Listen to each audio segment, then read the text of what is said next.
Hello, my name is Musonda Mulundu Chipampata, and I just wanted to do another video blog on the continuation of the journey of bipolar.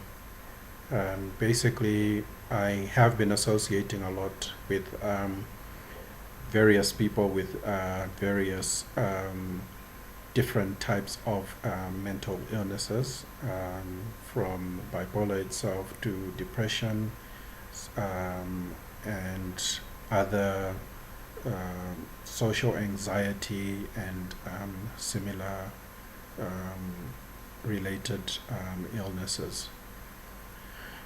Basically, what I wanted to discuss today was just to highlight the journey of itself of being a bipolar. I went through a few challenges past 2 weeks or so, past 3 weeks actually, and I'm happy to report that I feel a lot better now, having overcome all the various challenges. In fact, at the moment as I'm speaking to you, I just felt a little anxious earlier on because I had submitted a proposal to a certain business that is part owned by a friend of mine who I've known for a very long time. And it entails my input in the sense that I must get clients for the business and things like that. So I thought I had put the figures in the most reasonable way, but when he looked at the figures, he seemed a bit moved by them.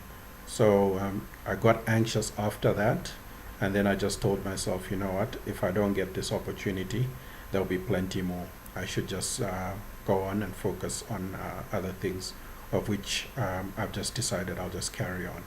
So I almost slumped into anxiety, and I was going to carry myself into feeling down and low and things like that because of getting disappointed. But then I quickly just changed the situation by telling myself that this is not the only opportunity that I will have, and there'll be plenty more opportunities. I just have to continue working hard and striving hard. So yeah, that's, I guess, for me. I could say it's um, a minor achievement in the sense that I was able to avoid getting into a mood that was going to bring me low. And in the past, I would probably need to speak to people and things like that and get some help here and there. But I'm learning now to deal with it. So basically, I'll just like to encourage everyone out there that whenever you go through a situation where you realize that your mood has changed because of a certain situation, and you can feel yourself moving from where you are into a dip, just you have to reassure yourself that you'll be fine, and you have to look at other aspects of life, and you have to forget about the opportunity. In fact, what I basically told myself was, I've lost that opportunity, because from his reaction, I'm not going to even count on it at all. So if you don't focus on it and depend on it and realize, oh, I've got a lot of work to do, let me forget that that's ever happened. If he does come back to me and say, look, we can do this, or he wants to negotiate, which I was open to, then obviously I'm open to negotiation and we can move on. If he doesn't come back to me, guess what? I never counted on it anyway. I'd rather just carry on and do other things, because in life there's so much to do in life. You can't just boggle yourself down on one thing. That's another thing that I seem to do a lot of, is when I have a friend, if I meet somebody, I tend to focus on the one person. So I'm the type of person who just focuses on one thing.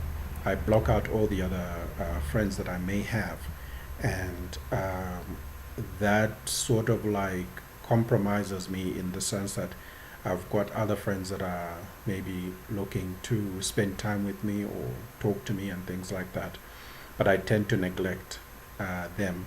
So now I'm teaching myself to be a lot more accommodating. Even if I meet a new friend and that friend demands a lot of my time, I should still find it within myself to accommodate so many other people, because I realize all these are just characteristics of people with bipolar, because you tend to only focus on yourself mainly. When you do let somebody in, it's like you only let them in, and if that person disappoints you, then you slump.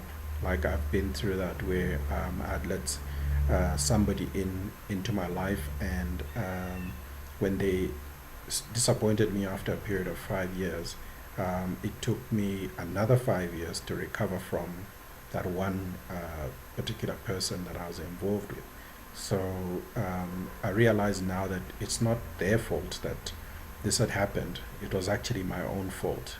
I'm the one that let them in. I'm the one that shut the rest of the world out, and I'm the one that had to deal with the reconstruction thereafter.